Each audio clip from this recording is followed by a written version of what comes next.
Hey guys, today we're going to be talking about how to solve a two-step equation. Now, yesterday we talked about how to solve a one-step equation, which basically we learned a new word called an inverse operation. So we're going to be applying that again today, only now instead of trying to move one number away from the variable, we will be trying to move two steps away from the variable. So just try to follow along with me. We'll do a couple examples, and then later we'll look at modeling two-step equations. So to begin with, I'm going to write the equation. Oops. 3x plus 5 equals 20. Okay, as you can see, x is my variable. We're going to ask the same four questions. What is the variable? The variable is x. What is on the same side of the equal sign as the variable?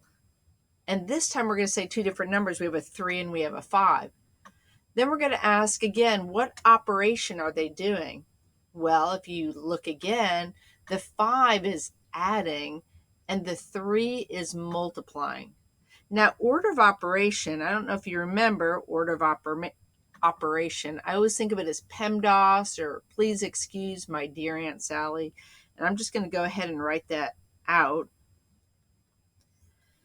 Again, I'm not sure how you learned it in elementary school. We haven't really talked much about order of operation, but you're going to have to understand the concept. And again, it's something that you should have mastered at this point, but real quickly. Order of operation is the order that you would solve an equation in order for it to solve correctly.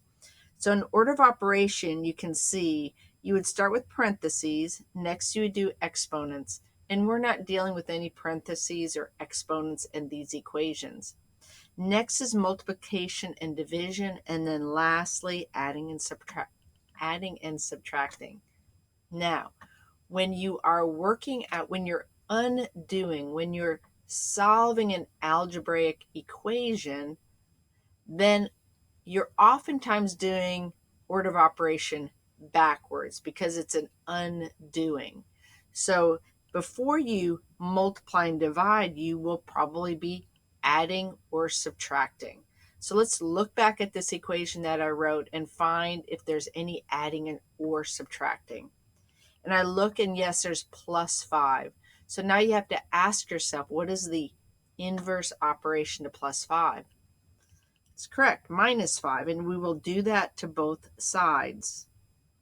These go away. Don't say 5 minus 5 is 0. Just leave it alone. It just goes away. Bring the 3x down. Bring the equal sign down. 20 minus 5 is 15. Okay, now we have to get rid of the 3. The operation that it is doing is multiplying. So we will do the opposite, which is dividing. And we will show it like this and whatever you do to one side, you do to the other side. Now, I also want to remind you that this, again, is creating this inverse operation.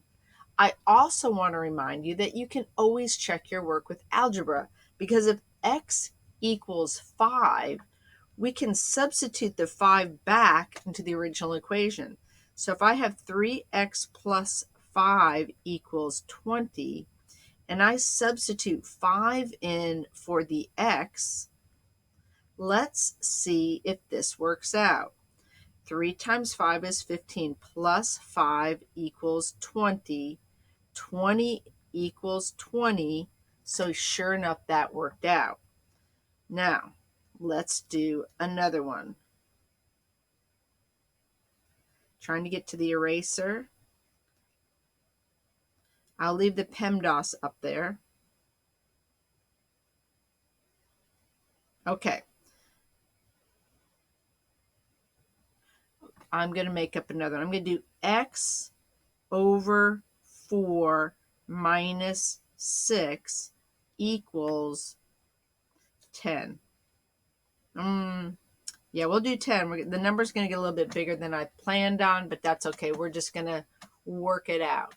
Okay, order of operation. Well, first off, let's do the 4 steps. What's the variable? X is the variable. What number or numbers is on the same side of the equal sign? It's correct. There's two of them this time, the 4 and the 6. What operation are they doing? Well, the 6 is subtracting and the 4 is dividing. Now, again, we're going to undo this. We're going to do it. We're going to solve it algebraically. So we're going to go ahead and do the adding and subtracting part first. So I have -6, so I'm going to do the opposite of that, the inverse operation. So I'm going to add 6 to both sides. This goes away. X over 4 comes down. I have 16 here. Okay, now I have x divided by 4. What is the opposite of dividing by 4? Correct, multiplying times 4.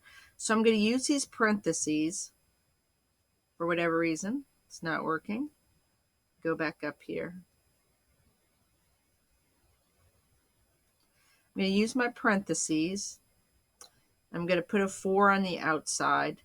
Now this will turn, the parentheses are a way to show distribution. Don't worry about that right now. It's just the best way to show this. So these 4s will cancel each other out. Now yesterday I explained that I would show you what that means. So I'm going to really quickly show you why you can just knock out those two 4s.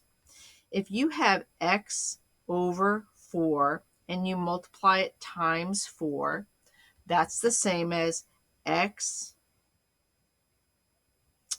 Not sure why that's doing that. That's the same as x over 4 times 4 over 1, because I put the whole number over 1. I multiply straight across and I get 4 times x, multiply straight across the denominators and I get 4. Well, 4 divided by 4 is 1. So I'm left, I do not know why it keeps doing that. I am left with x. Okay. Sorry, I've been having some technical difficulties with this, but we're managing our way through. So x is left over here. So 16 times 4, if we work that out, 64. So the answer to this equation is 64. Okay, we're going to pause. We're going to look at, we're going to practice a little bit, and then we're going to look at modeling two-step equations. See you in a little bit.